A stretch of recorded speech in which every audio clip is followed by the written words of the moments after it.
حج کے رکن اعظم وقوف عرفہ کی ادائیگی کے لیے اس وقت دنیا بھر سے آئے ہوئے لاکھوں مسلمان میدان عرفات میں موجود ہیں۔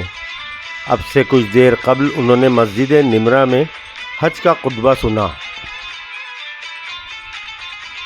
مسجد الحرام کے امام و خطیب شیخ ماہر الموقلی نے خطبہ حج دیا۔ انہوں نے مسلمانوں کو تلقین کی کہ وہ تقوی اختیار کریں اور اللہ کے ساتھ کسی کو شریک نہ ٹھہرائیں۔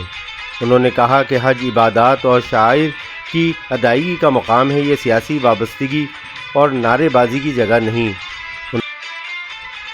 انہوں نے واضح کیا کہ شریعت اسلامی کے احکام انسانی زندگی کی بہتری اور ترقی کے لیے ہیں۔ ان احکامات میں دوسروں کو اذیت دینے اور نقصان پہنچانے سے منع کیا گیا ہے۔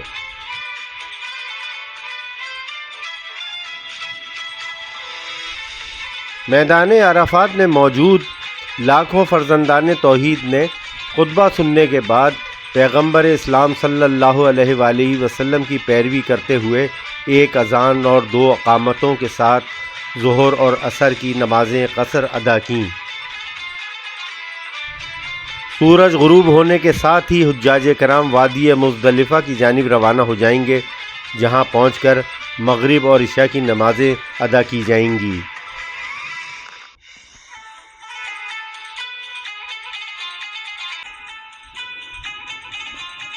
اس وقت میدان عرفات میں بڑا روح پرور منظر ہے۔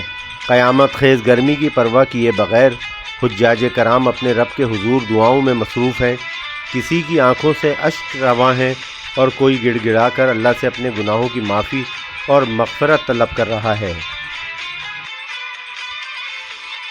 سعودی وزارت صحت کے ترجمان نے بتایا ہے کہ میدان عرفات میں گرمی کے سبب 81 عازمین ہیٹ اسٹروک کا شکار ہوئے ہیں۔ انہیں شام 4 بجے تک چھاؤں یا خیموں میں رہنے کی ہدایت کی گئی ہے۔ وزارت اسلامی امور کی جانب سے کہا گیا ہے کہ عرفہ پورا کا پورا موقف ہے، یعنی جہاں چاہیں کھڑے ہو جائیں، اس کے لیے جبل رحمت جانا ضروری نہیں ہے۔ انہوں نے کہا ہے کہ گرمی سے بچنے کے لیے چھتری کا استعمال اور زیادہ سے زیادہ پانی پئیں۔